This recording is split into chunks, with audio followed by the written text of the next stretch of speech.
네, 현재 시각 8시 24분 향해 갑니다. 지금 보고 계신 머니쇼는 SBS BG앱과 유튜브에서 실시간 시청이 가능합니다. 특히 SBS BG앱 다운로드 받으셔서 시청하시면 다양한 정보 확인해 보실 수 있고요. 더 많은 국내 주식 정보 원하시는 분들은 카카오톡 채널에서 머니를 검색하셔서 친구 추가하시면 또 주식 정보까지도 체크해 보실 수 있으니까요. 이 부분까지도 참고해 보시기 바랍니다. 지금 시장은 트럼프의 그런 관세 정책에 관심이 모아지는 것 같습니다. 경기 지표도 아니고 연준도 아니고 다 뒷전이고 트럼프가 어떤 얘기를 하느냐 이거 같아요. 네. 네. 그러니까요. 좀 뭐랄까 관세 가지고 이렇게 되니까 좀 뭐랄까 좀 모양새가 좀 빠진다고 하나 할까 아니면은 내일 가서는 또 무슨 소리 할까 싶은. 근데 사실 어제도 그 전에 하워드 로토닉 상무장관이 미리 좀 관세가 일부 완화될 수 있다라고 언급을 하면서 뭔가 힌트를 줬었잖아요. 힌트를 줬죠. 저는 어제 거의 대부분을 봤는데 지금 화면에 나오는 저것도 참 어지간했습니다. 역대 최장 시간이었죠. 예. 거의 한 100분 정도. 그 워싱턴 DC에서 오후 9시에 시작하니까 그 늦은 밤에 참 체력이나 에너지가 대단하신 분이에요. 네. 그리고 저 나라도 진짜 완전 쪼개졌네요. 이쪽 공화당 쪽 의원들은 수시로 일어나서 기립박수에 환호성, 휘파람까지 부으는데 저쪽 반대쪽은 한번 박수 치는 모습을 못 봤고 네. 저기도 계속 연방해야 되나? 그냥 각자 편한 지도자들 데리고 그냥 마음 편하게 살면 싶은 전화가 돼가는 것 같은데 심각합니다. 근데 시장은 어쨌거나 지금 뭔가 여기서 무너지기보다는 계속해서 기회를 다시 또 보는 그런 느낌이죠. 그렇죠. 네. 지금 반등했다라는 거는 굉장히 또 의미 있는 신호일 수도 있을 그런 것 것 같습니다. 같습니다. 중요한 자리에서 어쨌거나 반등에 성공했다는 것은 고무적이네요. 네. 저는 이분 모셔보겠습니다. 강정수 블루닷 AI 연구센터장님 함께합니다. 어서 오세요. 안녕하세요. 안녕하세요, 박사님. 네, 네. 지금 하루하루 시장 살펴보는 사람 입장에서 네. 그야말로 이게 들쭉날쭉입니다. 좋게 말하면 변동성 장세고 나쁘게 말하면은 불확실성이 불확실성이죠. 엄청난 거죠. 아까 그 캥거루 장세라고 하셨죠. 캥거루 장세라 그랬고. 저는 불확실성 장세가 지속되는 이유가 좀 나름대로 있다고 생각이 듭니다. 네. 그러세요? 왜냐하면 지금 트럼프 행정부에서 주요 과제로 삼고 있는 가장 큰 과제는 어제 국정 연설에서 아메리카 이즈 백이라고 하고 있으면서 예. 미국을 다시 되살리겠다고 하는데 가장 큰 문제로 보고 있는 것은 미국의 부채거든요. 네. 부채. 재정 적자보다 큰 것은 부채고 36조 달러라고 하는 미국 역사상 가장 큰 사실은 한국 돈으로 상상하기도 어려운 돈의 규모인 거고요. 네. 그 이자만 해도 1년에 지불하는 돈이 거의 9천억 달러 정도에 달합니다. 예. 이 부분에 대한 세수 부담을 미국의 재정 적자가 2조 정도밖에 안 되거든요. 근데 우리가 이 9천억 달러를 갖다가 이자를 내고 있다는 건 큰 부담인 거고. 2조 달러의 재정 적자 가운데 9천억 달러. 네, 거의 9천억 달러가 절반이 이자를 거의 내고 있는 절반이 거죠. 이자다. 그렇다면은 이걸 가지고 계속 매년 이걸 위해서도 채권을 발행하거든요. 네. 그렇죠. 그럼 이자 부담을 줄이기 위해서는 채권 이자가 떨어져야 되는 거죠. 네. 그러면 채권으로 사람들이 몰려야 되는 거고 예. 채권이 몰리려면은 주식시장이 좀 더 불확실성이 강해져야 된다고 저는 생각합니다. 그래서 이 부담을 좀 털어내는 가운데에서 주식시장을 또 트럼프 지지자들을 생각해서도 죽일 수는 없는 거거든요. 죽일 수는 없고. 근데 이 모든 걸 동시에 할 수는 없다라는 부분이죠. 그래서 관세라든지 이런 부분들이 모든 것들이 섞여 있지만 네. 어느 정도 한 올해 여름 정도가 지나져야 예. 이 불확실성이 해소되면서 채권 시장이 어떠한 성격을 가질지 주식시장이 어떤 제갈길을 갈지가 좀 정해질 것 같다. 그래서 올해 상반기는 대단히 혼란스러운 시기가 저는 지속되지 않을까라고 생각합니다. 왜냐하면 이런 관세 정책도 이렇게 하루아침에 4월 달로 연기했다가 다시 또 3월 4일로 하겠다. 또 시작해놓고는 자동차는 제외하겠다. 네, 그런 식으로 그러니까요. 일관성이 계획이 왜 없었겠어요. 예. 그럼에도 불구하고 자꾸 서로 다른 날 메시지를 내놓는 것은 주식시장의 불확실성을 좀 더 강화시키려고 하는 의도가 아니라면은 해석하기 좀 어렵지 않나라고 저는 개인적인 생각입니다. 네. 네. 그럼 간밤 그 빅테크 관련주들이 좀 반등을 보여줬잖아요. 네. 이거는 좀 기술적 반등이라고 보시는 거예요? 아니면은 이제 좀 바닥을 지났다라고 보시는 거예요? 바닥을 지났다고 할 수 없죠. 왜냐하면 정책이 확정된 것이 전혀 없기 때문에 예. 예를 들면 3월 7일 날 가상화폐 같은 경우에도 정상회의라는 것을 백악관에서 개최하잖아요. 네. 그때 또 어떤 트럼프 행정부의 기조가 확정적으로 또 나오느냐. 또 지금까지 원래 했었던 주말에 있었던 것처럼 그냥 이 가상화폐를 준비금으로 예비금으로 레저브로 그냥 기축해야 된다는 말 이상으로 구체적인 말이 전혀 또 안 나온다라면 네. 또 실망을 할 거고 네. 또 지금 가상화폐 시장 같은 경우에는 주식 시장하고 대단히 강한 상관관계를 보여주고 있기 때문에 그렇죠. 또 그러면 또 기술주 시장 자체도 또 무너질 수 있는 거고 사실은 무언가 지금 트럼프 행정부에서는 계속 잽을 날리면서 시장 전체를 틀을 바꾸기 위한 조정 작업을 지금 계속하고 있다. 그렇기 때문에 확정된 중장기적인 확실성을 가지고서 주식시장의 기술주가 계속해서 우상향한다든지 우하향한다든지라는 것을 판단하기가 되게 어렵다라고 보고 있습니다. 지금 다시 이제 비트코인 가격이 가상화폐 가격이 좀 올라서 그겁니다만 기술주하고 이 코인 가격이 같이 떨어졌단 말입니다. 네, 그동안에. 상관관계를 요즘 최근에 가장 강하게 보여주고 있죠. 그렇죠. 네, 네. 그렇다 보니까 이제 올라도 같이 오르고 빠져도 같이 빠지는데 지금 박사님 말씀하신 가상화폐 정상회의 네. 오는 7일 하니까 멀어 보입니다만 내일이네요. 네. 오늘이 3월 6일이고. 그렇죠.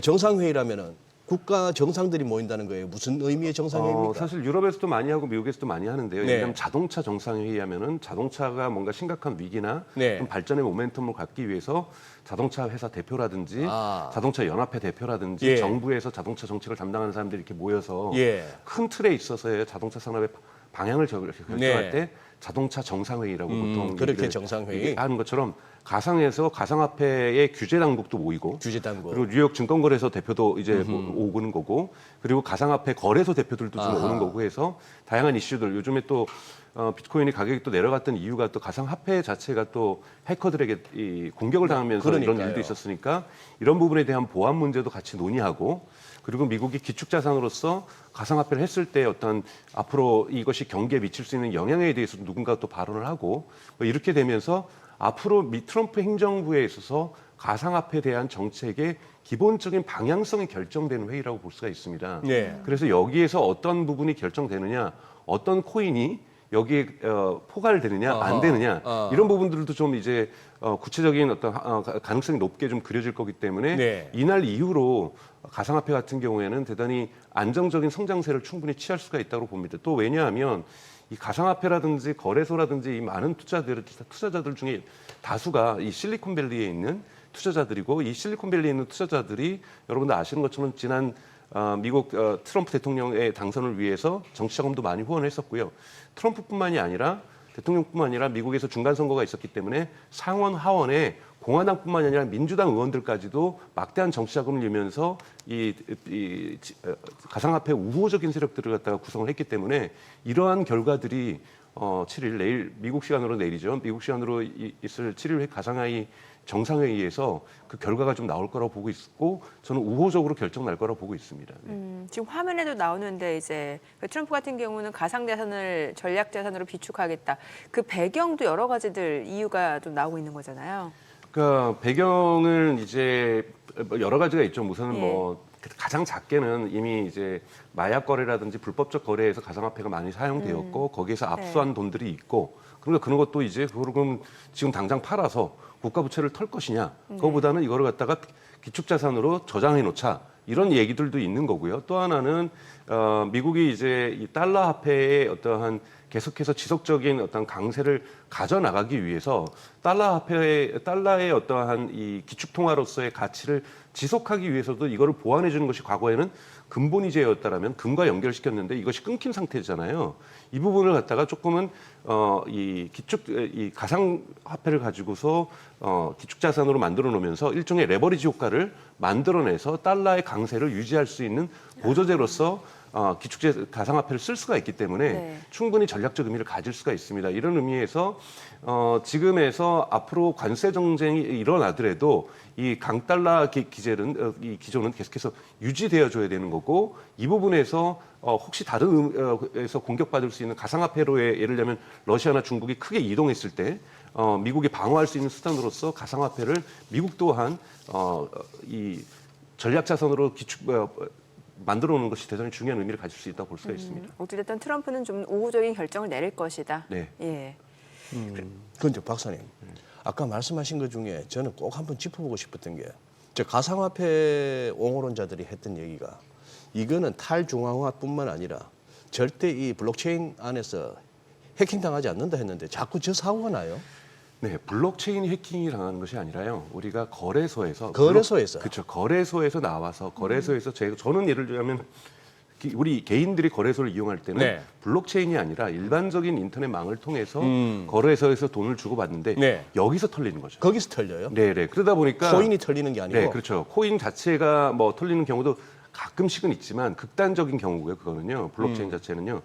블록체인과 우리가 일반적인 웹과 앱에서 이것을 거래하고 있을 때 여기서 흔히 말해서 해커들이 들어와서 가져가는 것이 일어나는 거고 그러다 보니까 이들 자체의 보안성들을 강화시켜 줘야 되는데 나름 강화시키고 있지만 워낙 여기에서 자산 규모가 크다고 보니까 이번에도 이제 북한 소행이라고 또 주장이 나오고 있는 거잖아요. 예. 이거를 전문적으로 해킹하기 위해서 훈련받는 집단들이 존재하고 있는 거죠. 그러다 보니까 이제 자산이 어느 정도 규모가 되면 이제 콜드월렛으로 다 네. 보관하는 거죠. 네네. 그래서 예. 정말로 비트코인이 많은 집단들 같은 경우는 저희 개인 투자자 같은 경우는 한 코인 갖기도 어렵잖아요. 예, 예, 워낙 예, 비싸니까. 예. 그러니까 사실 분할로 해서 거래소에다가 내가 분할했다가 기록을 남겨놓는 거고 예, 예. 실제로 블록체인에 있는 코인을 갖고 있는 사람들은 자체 월렛으로 옮기는 그렇죠. 거죠. 예. 여기 월렛으로 옮기게 되면 여기에 10개가 있건 20개가 있건 이것은 해킹당할 가능성이 거의 없다라고 볼 수가 있지만 흔히 말하는 우리가 분할 매수를 하면서 제가 그냥 1,000만 원어치, 2,000만 원어치 자산을 살 경우에는 이것이 하나의 코인이 안 되기 때문에 그렇죠. 기록으로서 남겨놓는 거고 이런 부분에서 해킹이 충분히 발생할 수 있습니다. 네. 또 간밤에 보니까 양자 컴퓨터 이슈도 있어요. 뭐 네. 저희 이제 설 연휴 때 중국에서 딥시크 나온 이후로 이번에 또 중국에서 양자 컴퓨터를 개발했다 이런 얘기가 있는데 이건 구체적으로 어떤 내용이에요? 그러니까 중국에서 예.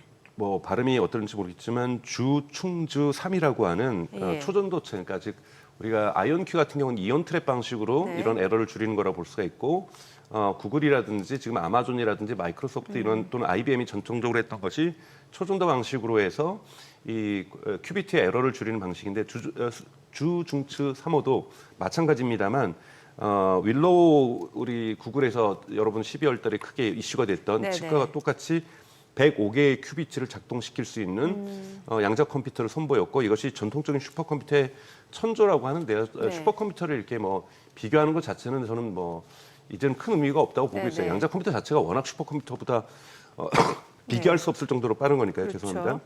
근데 이제 이거는 이제 딥시크처럼 이렇게 충격이라고 볼 수가 없는 것은 네. 2024년 작년 12월 기준으로 해서 이미 중국은 양자 컴퓨터 관련된 특허가 전 세계 1위 국가예요. 아 그래요? 네, 그래서 이미 양자 컴퓨터 부분에서는 미국과 중국이 대단히 큰 치열한 경쟁을 하고 있기 때문에 중국의 이것이 완전히 서프라이즈라고 얘기할 수는 없는 거고 지금 미국에서 여러분도 아시는 것처럼 작년 말에 구글이 윌로우 칩을 내고 올해 네. 1월에 또 마이크로소프트가 마요라나라는 것들을 예. 만들어내고 또 아마존에서도 또 양자칩과 관련돼서 어떤 기술을 발표하면서 미국이 주도하는 양상에서 이제 중국도 자기 차례라고 생각하면서 우리도 이제 준비됐다라고 하는 슈즈추 3호를 발표했다고 볼 수 있습니다. 여하튼 핵심은 미국과 지금 중국 주도로 양자 컴퓨터 발전들이 지금 이루어지고 있다고 볼 수가 있습니다.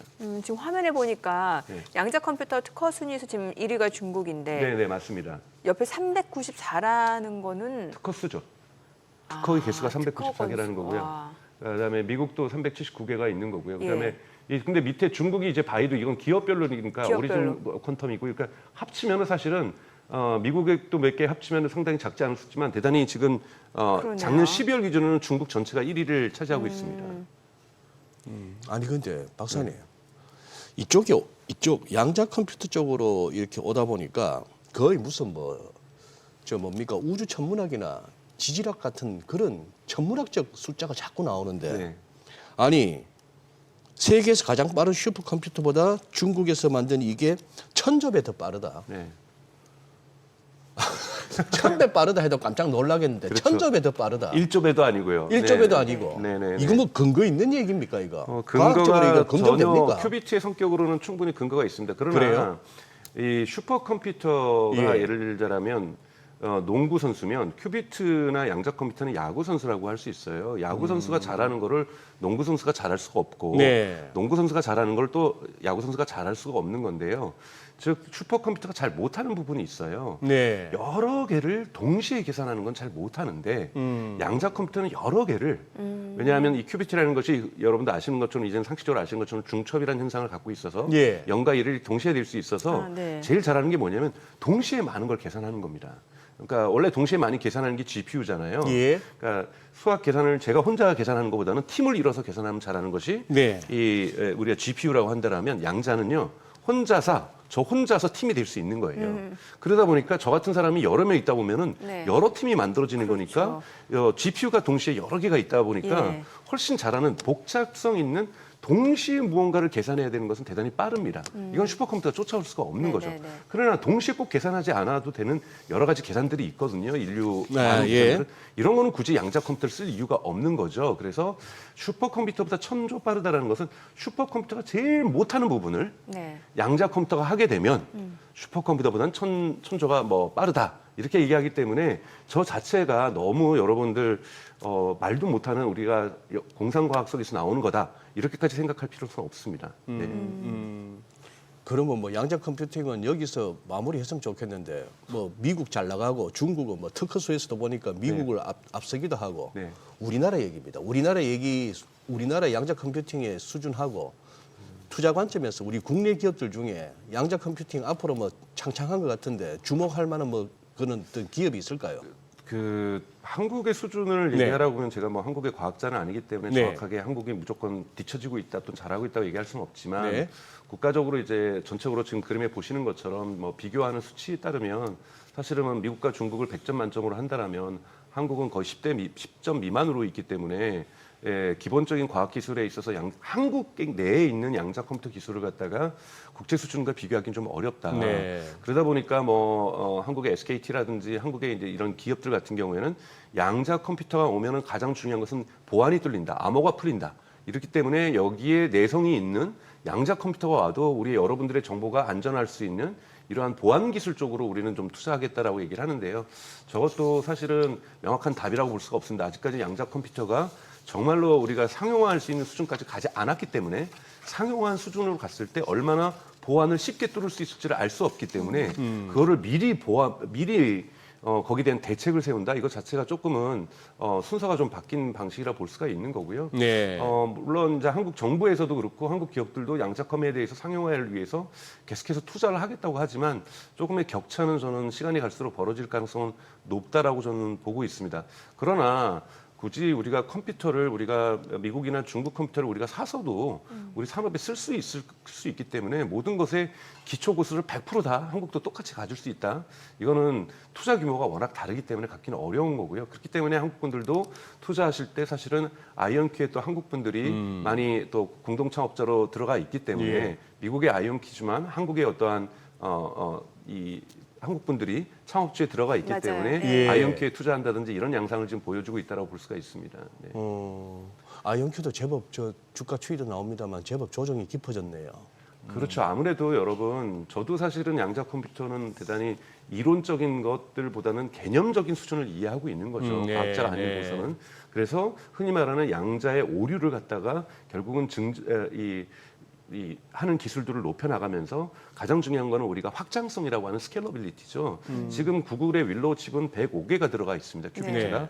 근데 상용화가 되기 위해서는 100만 개가 들어가야 된다고 얘기를 해요. 예. 근데 이제 우리가 무어의 법칙에 의해서 이것이 시간이 지날수록 이제 무어의 법칙이 적용된다라면 한 몇 년, 5년, 6년 안에는 100만 개까지도 갈 수가 있겠죠. 그것이 아이언큐가 먼저 갈 수도 있고 구글이 먼저 갈 수도 있고 또는 이제 마이크로소프트가 먼저 갈 수도 있고 또는 아마존이 먼저 갈 수도 있겠죠. 네. 그렇다면 이 상용화가 된다면 세상이 새로운 갈 것이다. AI도 더욱더 진화할 것이고 세상에 이 컴퓨터 왜냐하면은 지금의 가장 큰 문제는 AI를 가기 위해서는 GPU가 너무나도 많은 전기를 필요로 하고 너무나도 많은 에너지를 필요로 하는데 이제 계산을 저렇게 양자 컴퓨터 작은 걸로도 할 수 있다라면 훨씬 더 AI 시대가 더욱더 가까워질 수 있고 이런 기대치인데요.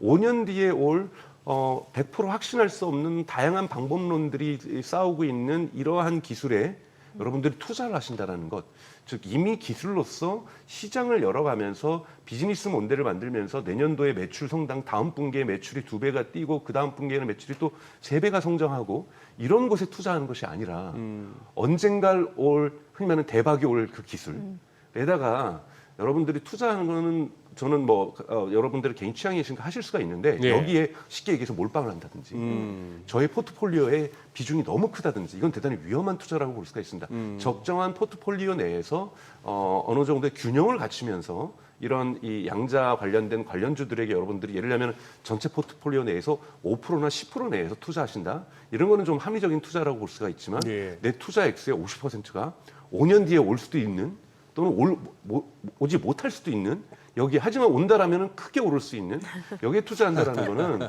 합리적인 저는 투자 방식이 아닐 수도 있다라고 예. 조심스럽게 좀 말씀을 드리고 예. 싶습니다. 네.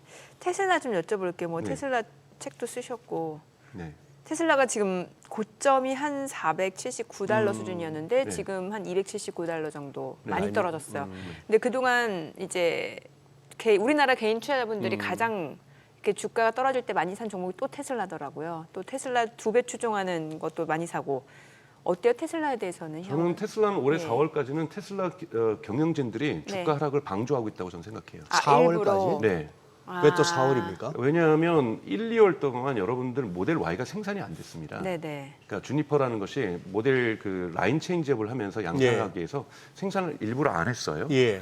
그렇다면은 1, 2월 동안 지금 계속해서 여러분 뉴스가 나오는 것이 유럽에서 매출이 50% 꺼졌다. 1, 2월 중국에서 줄었다. 매출이 꺼졌다. 여러분 모델 Y가 뭡니까? 더 월드 베스트 셀링카예요. 네. 내연기관 전기차에서 가장 많이 팔리는 차를 2달 동안 생산을 쉬면서 새로운 주니퍼로 이전을 시킨 겁니다. 네. 이전을 시키면서 공장을 세팅을 새로 하고 이거를 양산 속도를 좀 더 높여내갔던 거. 보통은 반반 섰거든요. 네. 구형 모델도 생산하면서 신형 모델도 생산하는데 올스톱 시키고 신형 모델 생산했다라는 거. 그럼 2달 동안 매출이 바닥을 칠 거 그렇죠. 아니에요. 그러면 여기에 대해서 뉴스들이 나오면 사람들 실망해서 주가가 떨어질 거고요. 3월 달에 양산이 되더라도 우리가 1분기 실적을 토탈을 1, 2, 3월을 낸다라면 1분기 실적은 테슬라의 최근 역사에서 재앙 수준으로 떨어질 수밖에 없습니다. 최악이 나올 수가 있다. 최악이 나올 수 있죠. 근데 그걸 언제 발표합니까? 4월 달에 4월 가서 발표하죠. 발표한다. 그러면 4월 달까지는 실망스러운 뉴스가 나올 수밖에 없다라는 거죠. 네. 그리고 이거를 바꿀 수 있는 전환할 수 있는 새로운 소식은 6월 달에 있을 예상되고 있는 이것도 연기될 수 있습니다만 비감독 자율주행 외에는 전혀 끌어올릴 수 있는 모멘텀들이 없다라는 거죠. 네. 그런데 계속 나쁜 소식만 나온다라면 예. 불안한 심리에 계속해서 매도 물량이 나올 수밖에 없는 이런 부분들이 1, 2, 3월에 간다. 그래서 이제 모델 Y가 안정적으로 생산되면서 3월 달부터는 이제 판매가 되고 있으니까요. 네. 이제 4월 달에는 더 많이 판매될 거고 5월 달에 더 많이 판매될 거다. 그러니까 즉 4, 5, 6월 정도 되면은 좋은 소식들이 나올 거고 또 흔히 말하는 모델 Q라고 하는 일명 모델 Y나 모델 3보다 더 저렴한 저가 버전이 이제 5, 6월 달에 이제 선보일 거로 보이고 있고 양산도 한 6월부터는 될 거라고 보고 있거든요. 예. 이때부터는 매출이 크게 늘어나고 자율주행도 풀리면서 저는 하반기 들어서야 테슬라에게는 좋은 소식이 있을 것이다. 예. 그렇다고 해서 이것이 주가가 반드시 오른다는 일은 아니다. 왜냐하면 미국 경제가 계속해서 하반기에도 풀리지 않는다라면 계속해서 스태그플레이션을 실제로 그 위험 속에 들어간다라면 아무리 테슬라가 힘 있는 성장력들을 보인다고 해도 거시경제의 힘에 눌려서 보합세를 유지할 수도 있는 거고요. 그렇기 때문에 하지만 좋은 소식은 5월, 6월부터 나타날 거다라고 말씀을 드릴 수 있습니다. 좋은 네. 소식은. 네. 아니 최근에 보니까 독일이라든지 유럽 쪽에서 그 일론 머스크에 좀 반감을 가져서라는 분석 나오면서 판매량이 급감했다고 하잖아요, 테슬라 차량. 근데 그것이 일반적인 네. 비교가 될 수가 없는 것이 네. 모델 Y가 정상적으로 생산되는데 네. 만약에 50%로 판매율이 떨어졌다라면 이거를 다 일론 머스크에 대한 반감으로 해석을 할 수가 있어요. 그렇죠. 근데 모델 Y를 전혀 안 팔고 있는데 예, 예. 이것만으로도 50%가 떨어진 건데 예. 반감이 있다라는 것도 물론 합리적인 추론이에요. 네. 근데 그것만으로 하기에는 비교 대상이 없어버린다는 거예요. 그래서 이런 뉴스는 깊이 있게 분석한 뉴스라고 볼 수가 없습니다. 네. 그럼 어찌됐든 지나고 보면은 한 1분기 정도가 또 주가의 바닥을 실 다지는 가능성이 과정일 높다. 수도 저는 그래서 있겠네요. 지금보다 주가는 더욱더 하락할 가능성이 높다고 보고 있습니다. 네. 주가는 더 하락할 가능성이 있다. 네. 지금 사실 이렇게 모든 종목들 계속 매일매일 체크하다 보면 재밌는 거는 테슬라뿐만이 아니고 네. 브로드컴 네. 등등 할 것 없이 소위 말하는 빅테크, 네. M7이 됐건 배트맨이 됐건 거기에 몇 개를 더하다 하더라도 재밌는 거는요. 이게 트럼프 대통령 당선 확정된 11월 6일부터 이게 전부 지수도 그렇고 훌쩍 개법으로 출발해서 쭉 가다가 이게 얼추 한 12월 한 18일, 19일, 20일 그 무렵에 다들 꼭지 찍고 다 흘러내려가지고 네. 그냥 트럼프 대통령 당선 이전 수준까지 와버린 거예요. 네, 그래서 이걸 트럼프 랠리로 올라갔다가 트럼프 크러쉬로 내려갔다고 그러니까 네. 지금 여기서 그러니 원위치한 상태에서 그러면은 지금 저렇게 정책 불확실성은 여전한 가운데에 네. 약간 지표들도 조금 흔들리는 중에 이게 내려가느냐 네. 아니면 이 정도로 조정 끝내고 다시 계속 가느냐가 이제 투자자분들로서는 이제 어려운 문제죠. 네. 그것을 위해서는 경제 정책의 가이드라인이 확정이 돼야 됩니다. 지금 확정. 관세 같은 경우에는 근거가 그렇잖아요. 마약이 계속해서 들어오고 있다. 아, 그렇죠. 그래요. 예. 근데 이런 식으로 지금 관세를 주고받고 예. 하는 핑퐁 게임을 하고 있는데 예. 이 핑퐁 게임이 마무리 단계에 들어와서 자, 미국은 이제 무엇으로 성장할 것이다 라는 것들이 확정돼야 됩니다. AI로 성장할 것이다. 반도체로 성장할 것이다. 이런 것들이 결정이 돼야 되죠. TSMC 같은 경우에도 네. 처음에는 이제 IBM의 그 파운더리를 인수하는 쪽으로 미국 정부가 유도했었는데 TSMC가 아니야 그거는 힘들겠다. 우리가 차라리 1,000억 달러를 더 투자하겠다. 아리조나에다 지금 1,000억 달러를 더 투자하겠다고 어제 발표했잖아요. 네. 이런 우왕좌왕들이 결정이 돼서 반도체 칩법도 그럼 보조금 안 줄 거면 다른 방식으로 어떻게 해결해 줄 건지. 그래서 뭐 예를 들면 삼성전자나 SK 하이닉스에게 반도체 칩법에 보조금을 안 준다라면 그 대신 관세는 어떻게 해준다든지 글쎄.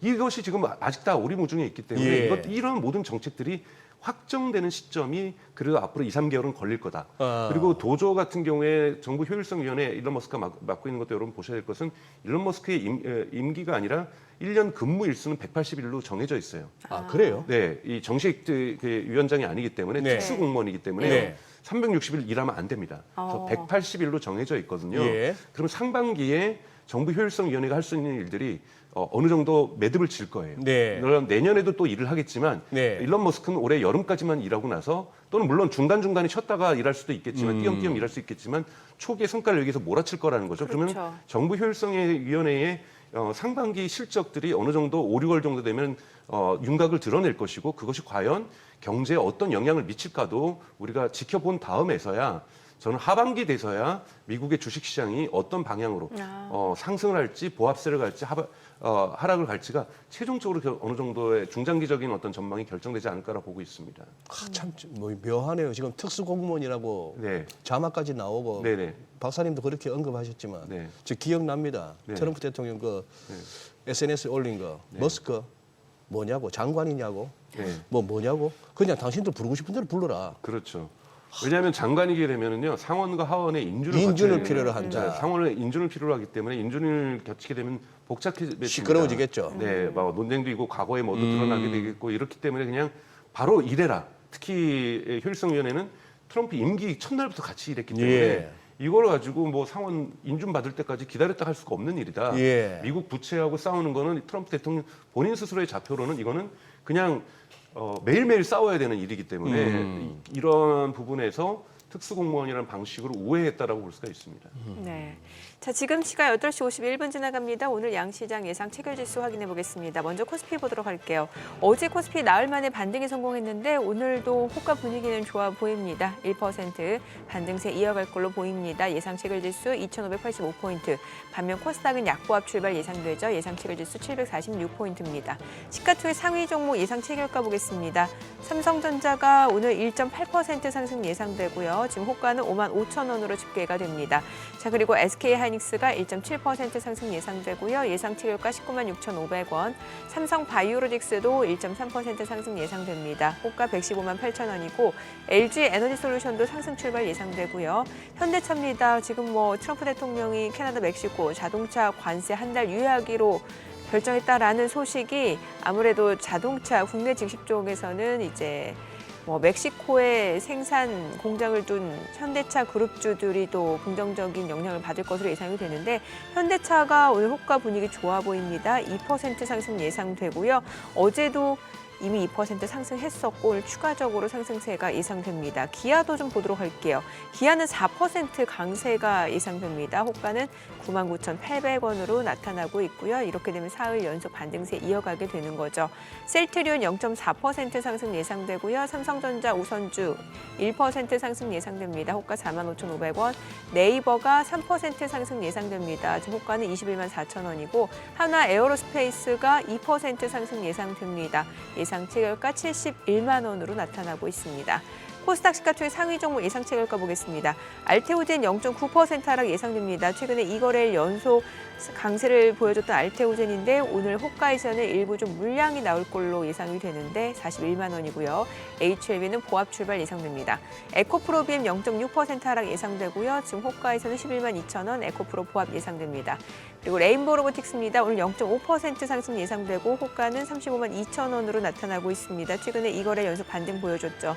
자, 그리고 삼천당제약 오늘 2% 하락 예상되고요. 호가는 18만 9,100원. 그리고 리가캠바이오는 소폭 상승 예상됩니다. 휴젤입니다. 오늘 1.5% 하락 예상되고요. 호가 31만 원으로 나타나고 있습니다. 그리고 클래시스 0.7% 하락 예상되고요. 코오롱 티슈진 지금 2% 상승 예상됩니다. 호가는 41,400원으로 나타나고 있습니다. 자, 이제 개장가는 6분여 가량 남았는데요. 와, 오늘도 보니까 일단은 뭐 코스피가 지금 시장 분위기 보니까 확실히 저점이 좀 빠르게 높아지고 있는 올라가네요. 모습이에요. 예, 네. 예.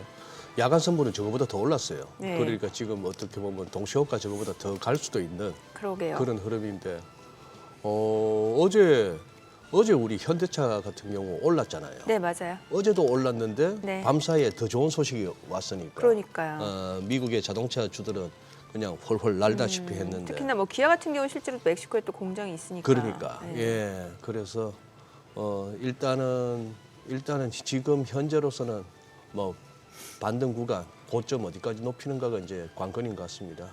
다만 이제 문제가 이럴 때 신용 쓰시던 분들은 조금 차익 실현해야 될 때가 아닌가 싶은데 신용 규모가 너무 커가지고 이러다 이제 공매도 다가오는 3월 말쯤 가면 잘못하면 또 괴로워질 수가 있으니까요. 잘 타이밍 좀 보셔야 될 것 같네요.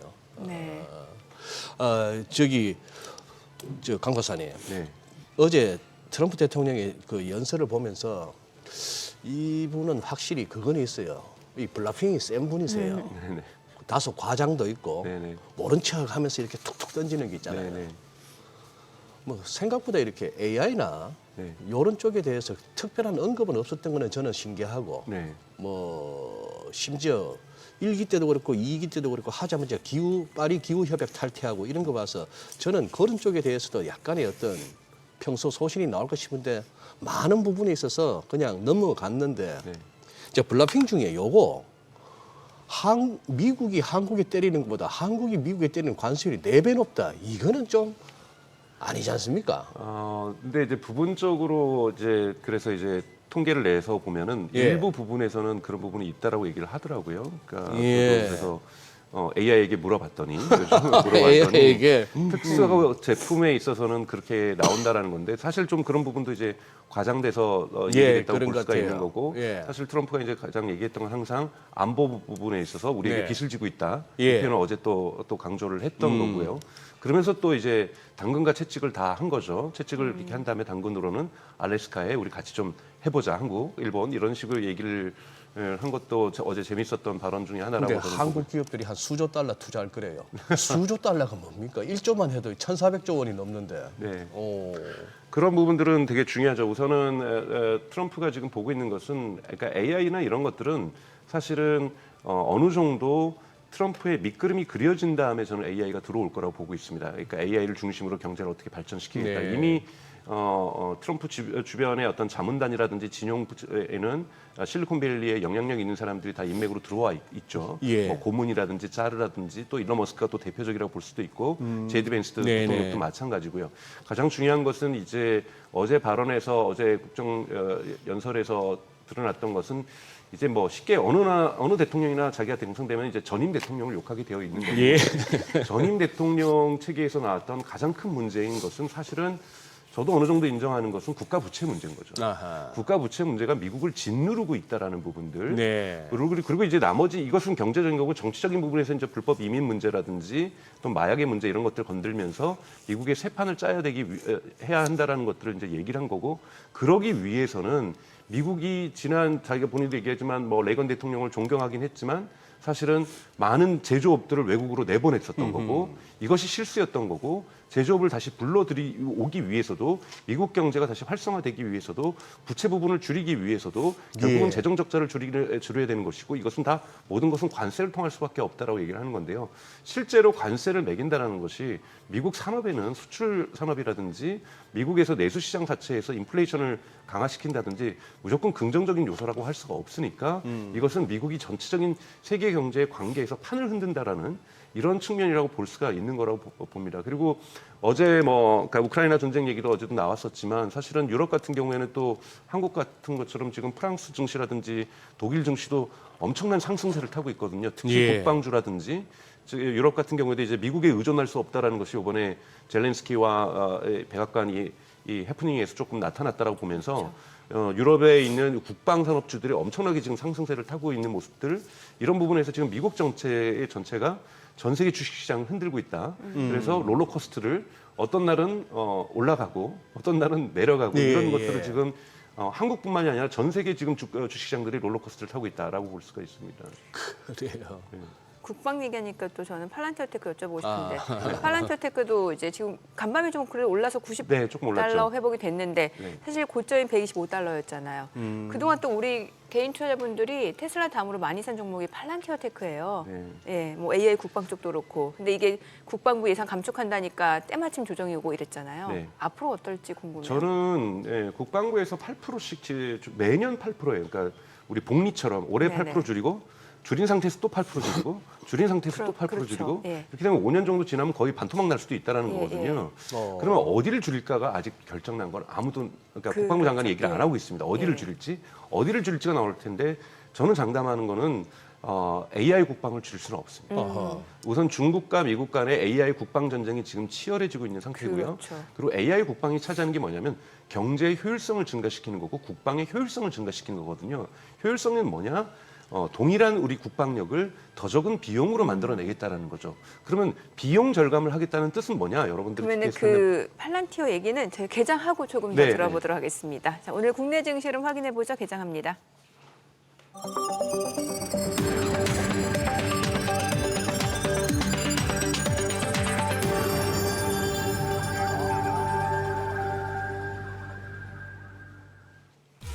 네, 3월 6일 목요일 국내 증시 개장했습니다. 간밤 뉴욕 증시 3대 지수 모두 반등했습니다.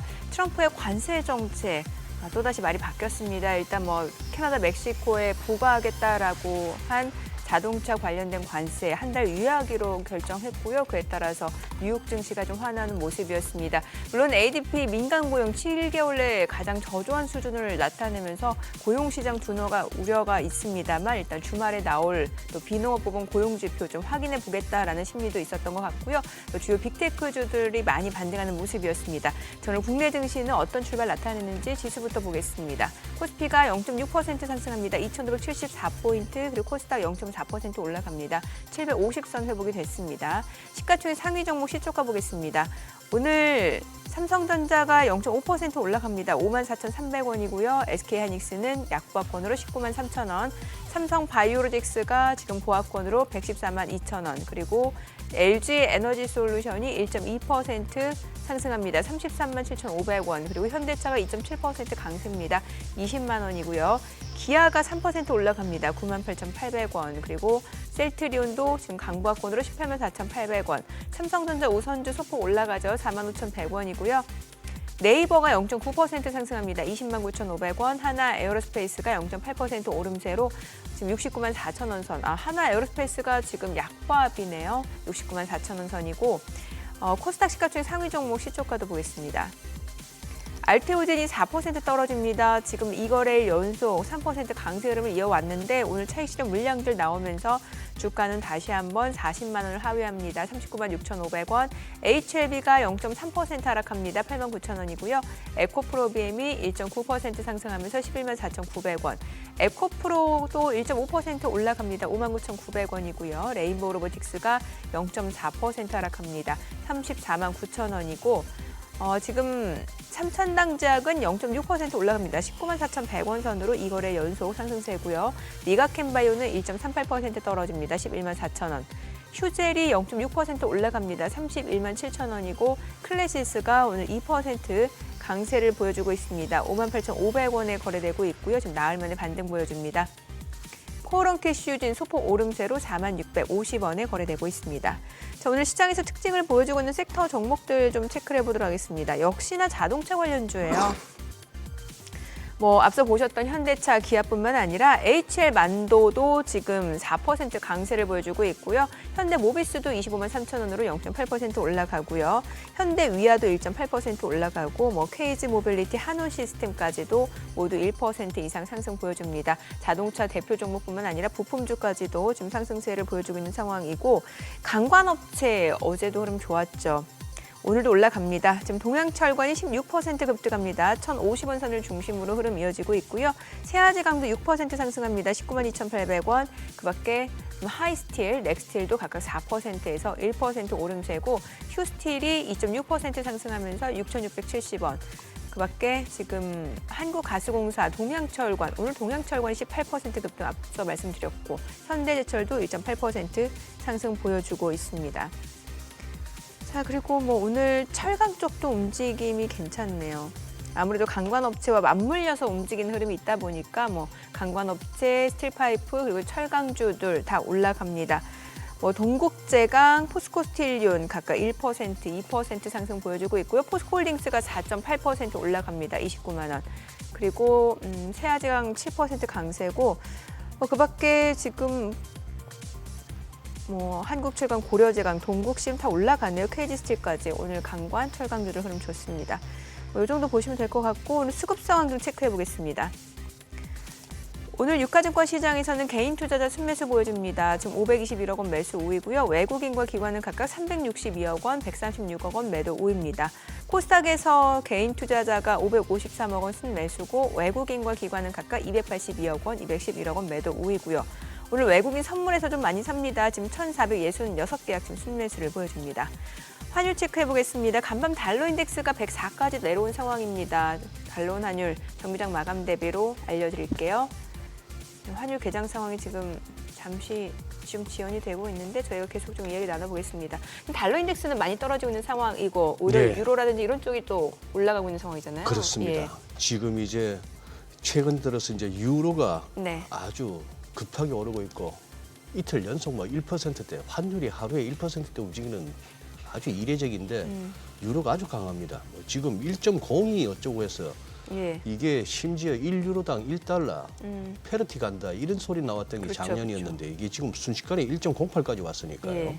그런 상황인데 유럽에서 그걸 한다는 거죠. 독일이 앞장서 가지고 유로존의 그 좀 재정 준칙 네. 이걸 갖다가 좀 완화하더라도 막 빚을 좀 더 내겠다는 겁니다. 그렇죠. 빚을 좀 더 내겠다고 하니까 그러니까 그래서 국채도 발행하고 돈은 풀리는 거고 돈은 풀리니까 그래서 독일뿐만 아니라 유로존 나라들의 국채 수익률은 최근 들어서 그렇죠, 급등하고 올라가고, 예. 이게 급등하다 보니까 잘 내리고 있던 또 미국이 원하는 10년물 국채 수익률의 하락세가 유럽에 막 끌려 올라가는 면도 네네. 있고 그런 와중에 이러나 저러나 유럽은 성장하지 않겠느냐 그 논리로 유로가 강해진다고 합니다만 사후 약방문이고 진짜 주가도 환율도 귀신도 모릅니다. 그런데 이제 오르고 있으니까 달러는 약세인데 우리도 지금 또 44원까지 왔으니까 어제보다 얼마가 빠진 겁니까? 어제 종가가 54원 50전인데 지금 44원 30전이면 10원 이상 빠지네요. 예, 엄청 예. 빠지네요. 환율 떨어지고 있는데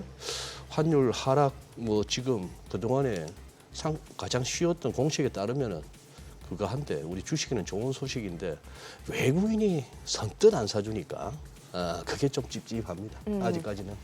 제가 앞서 팔란티오테크 얘기하고 있었잖아요. 네, 그 네. 얘기 좀 더 들어봐야 될 것 같아요. 네, 그래서 국방부가 예산을 8% 줄인다고 해도 이것이 네. 아직 최종적으로 어느 부분에서 줄일지 예를 들자면은 전통적인 무기에서 줄일지 아니면은 이 흔히 말해서 한국에 대한 부담금을 증가시켜서 자신들의 예산을 줄일지 아직 결정난 것은 전혀 없습니다. 근데 네. 분명하게 한국이라든지 이러한 데서의 그 분담금을 좀 더 증액시킴으로써 자신들의 예산을 줄이는 축도 분명히 존재할 거고요. 전통 무기 체계에서에 대한 투자금을 줄인다든지 이런 것도 존재할 겁니다. 하지만 AI 부분은 말씀드렸던 것처럼 AI가 가지고 있는 효과는 동일한 흔히 말하는 결과물들을 더 적은 비용으로 내는 비용 절감 효과를 가지고 있기 때문에 네. AI 국방 쪽에서 예산을 줄일 가능성은 매우 적다.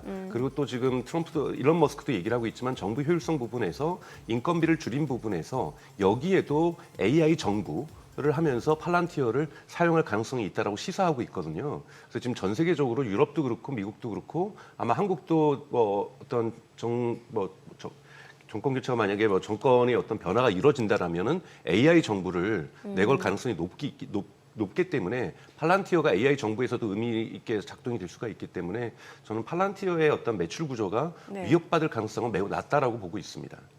거기다 뭐 최근에 민간 수요도 계속 꾸준하게 맞습니다. 가장 중요한 건 이제 4분기 때 여러분 보시면 이 정부 쪽 수요에서 한 40%의 성장률을 보였고 민간에서도 한 35%의 성장률을 보였거든요. 그래서 민간이 꾸준하게 늘어난다는 거고 팔란티어를 여러분 보셔야 될 때 중요한 거는 물건을 한 번 팔면서 끝나는 것이 아니라 소프트웨어이기 때문에 매년 돈을 받습니다. 약간 그래서 구독료처럼. 그렇죠. 구독료처럼. 그래서 우리가 그거를 영어로는 ARR이라고 하죠. Annually Recurring Revenue라고 해서 매년 반복되는 매출을 받거든요. 우리가 마이크로소프트 과거에는 윈도우를 한 번 사면 끝났었지만 요즘은 마이크로소프트 오피스 같은 경우는 매달 돈을 내잖아요. 팔란티어도 기업이 쓸 때는요, 정부가 쓸 때는 매달 돈을 냅니다. 그래서 고객 수가 늘어난다는 것은 누적적으로 매출이 늘어난다는 걸 의미하기 때문에 이례적인 자동차처럼 한 번 사고 끝나는 것이 아니라는 거죠. 그렇기 때문에 팔란티어의 성장률을 대단히 사람들이 높게 평가하고 있는 겁니다. 그럼 지금 뭐 고밸류에이션 이런 얘기는 뭐 성장성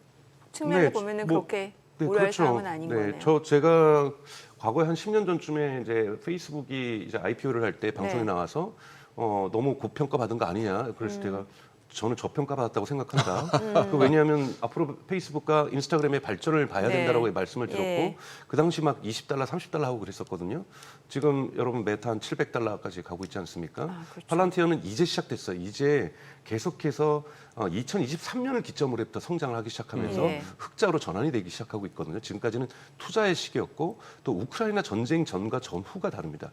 전쟁 전에 팔란티어는 그렇게 좋은 성적을 내지 못하는 소프트웨어였는데 우크라이나 전쟁을 겪으면서 팔란티어가 흔히 말하는 퀀텀 점프, 엄청난 소프트웨어의 품질 향상을 겪게 됩니다. 이러면서 민간 고객들이 계속해서 늘어나는 거고 한국도 HD 과거의 현대조선 여기서 지금 이 팔란티어 소프트웨어를 쓰기 시작한 거잖아요. 이러면서 한국도 이제 기업들도 쓰기 시작하고 있는 모습들, 전 세계적으로 팔란티어의 고객들이 확대될 수 있다는 가능성들을 보여주고 있는 것이기 때문에요.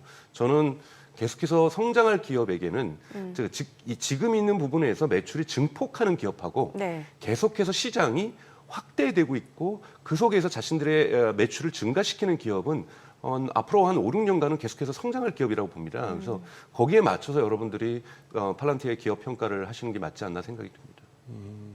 그래요. 그러면은 지금 팔란티어 같으면은 그거는 AI 쪽으로 봐야 되는 거죠. 그러니까 정확하게 우리가 본다면 데이터 분석 기업이고요. 데이터 분석을 기업을 중심으로 가다가 AI가 결합되면서 그 효과가 더욱더 빨라지고 있는 거라고 봅니다. 그러니까 기업으로 치면은 공급망 관리를 한다든지 공급망에서 오는 다양한 정보들 보면서 공급망 매니지먼트를 한다든지 판매망 거래소에서 어떤 제품이 많이 팔리는지에 따라서 물건을 배송한다든지 그 트렌드에 맞게끔 신제품을 개발한다든지 이런 의사결정을 데이터를 분석을 기반으로 해서 온톨로지라고 얘기를 하는데요. 기업 경영진들이 빠른 속도로 낼 수 있고 쉽게 낼 수 있도록 도와주고 있고 또 마찬가지로 전쟁터에서는 이러한 정보들을 이용해가지고 군사작전을 좀 더 효율적으로 좀 더 빠르게 도와주고 있는 것이 팔란티어 소프트웨어가 갖고 있는 기능이거든요. 그러니까 이런 건 사실은 빅데이터를 분석할 수 있는 능력이 뛰어나다라는 거고 여기에 AI까지 결합되니 그것이 가속화됐다라고 그래서 데이터와 AI 기업이다. 이렇게 정확하게 분석할 수 있습니다. 또 사실 지금 뭐 우리 강정수 박사님하고 어제 중국 양해 어떻게 보셨습니까? 이런 얘기 할 그거는 아닌 거고 박사님하고 할 얘기는 또 따로 있는데 그래요. 팔란티어는 그렇다 치고 테슬라도 전기차 제조 회사였지만 요즘은 또 AI로 자꾸 엮지 않습니까? 메타도 네. 구글도 네. 원래는 플랫폼 기업이었는데 이것도 AI로 엮이고 있고요. 네, 네. 마이크로소프트도 애플도. 네, 맞습니다. 그럼 이제 AI 빼고는 얘기가 안 돼요.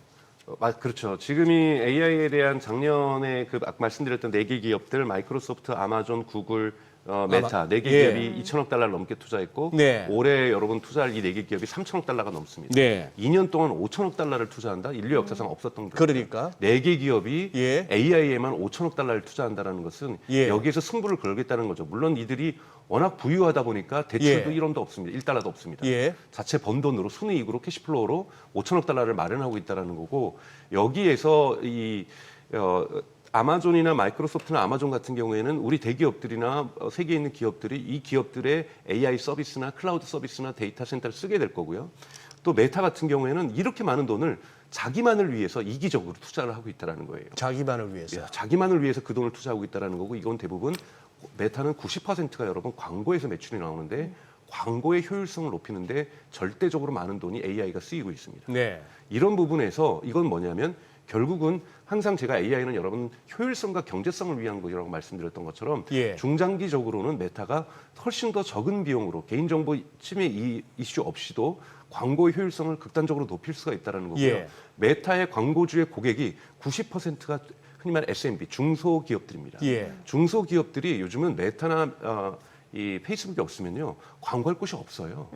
그 정도로 이 전체 중소기업들이 성장하기 위해서는 광고 플랫폼으로 TV 죄송하지만 방송사에다가 할 수 있게는 너무 금액이 비싸고 그러네요. 그러다 보니까 메타에서 저렴한 비용으로 할 수 있다라는 것 새로운 기업들이 탄생할 수 있고 출현할 수 있고 성장할 수 있는 이러한 근거를 지금 메타가 제공하고 있기 때문에 여기에서 광고 효율성을 높인다라는 것은 메타도 이득이 되지만 중소기업들에게는 사업의 성장의 기회도 될 수 있거든요. 이런 예. 부분들을 지금 AI가 처리해내고 있다는 거고요.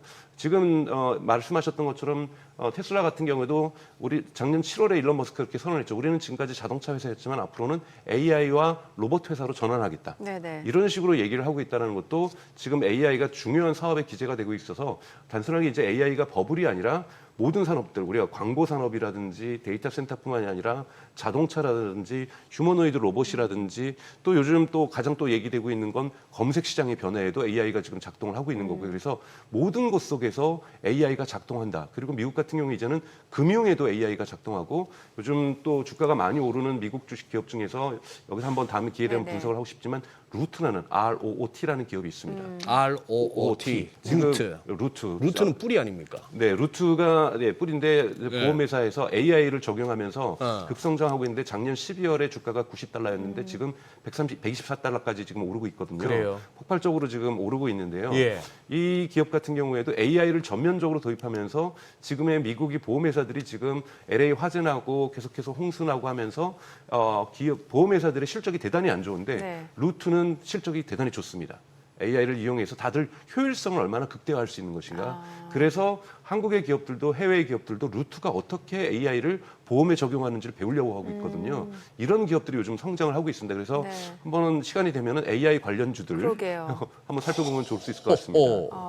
야, 이거 2020년에 상장해가지고 네, 보시죠. 작년 초까지는 우리 한국 증시에서 무슨 신규 상장주 흘러내리듯이 계속 흘러내리다가 이거 막 날아가는데요, 지금. 네, 루트 엄청나죠. 엄청나네요. 네, 네.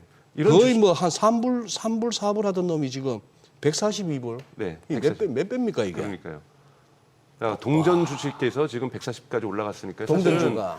여러분 아이온큐라든지 테슬라보다 더 많이 상장했어요. 성장했어요. 그러네요. 놀랍네요. 이게 AI가 접목돼서 그런 네, 거죠. 맞습니다. 그럼 다음번에는 뭐 의료 AI 아니면 이런 또 보험 AI. 맞습니다. 이런 것들 하나하나씩 살펴볼 필요가 그러게요. 여러분 있으십니다. 네. 우리가 너무 저희가 지금 시간이 없다 보니까 보도가 큰 회사 중심으로 되다 보니까 네네. 이루어지는데 이런 루트라는 기업들 또는 소피라든지 예. 처음엔 대학생들 대출로 시작했지만 AI 부분이 결합되면서 대출 성장 서비스로 성장하고 있는 그러니까 이런 핀테크 기업들 요즘 성장하고 있는 미국 기업들 대단히 많이 있습니다. 그래서 네네. 저희가 그런 기업들도 한 번씩 살펴보면은 여러분들 투자기의 어떤 시각을 네. 넓힐 수 있지 않을까 저는 그렇게 생각하고 있습니다. 야, 이거 한 열흘 전이라도 지난주 정도에라도 그렇죠. 말씀만 해주시지. 아 이거 2주 전만 해도 100달러였는데 지금 140달러까지 갔잖아요. 오뭐 이거 다음번에 출연하시기 전에 저희 제작진한테 네. 이 기업에 대해서 좀 얘기를 해보겠다라고 좀 미리 알려주세요. 네, 알겠습니다. 네. 그렇죠. 루트는 2주 전만 해도 100달러였는데 지금 150달러까지 갔으니까. 좀 근데 차트 보면서 좀 겁도 납니다 저거. 오. 예. 네, 오늘 여기까지 듣겠습니다. 네, 잘 들었습니다. 감사합니다. 고맙습니다. 네, 오늘 들으신 기업과 관련해서 자세한 내용 원하시는 분들은 카카오톡 채널에서 머니를 검색하셔서 친구 추가하시기 바랍니다.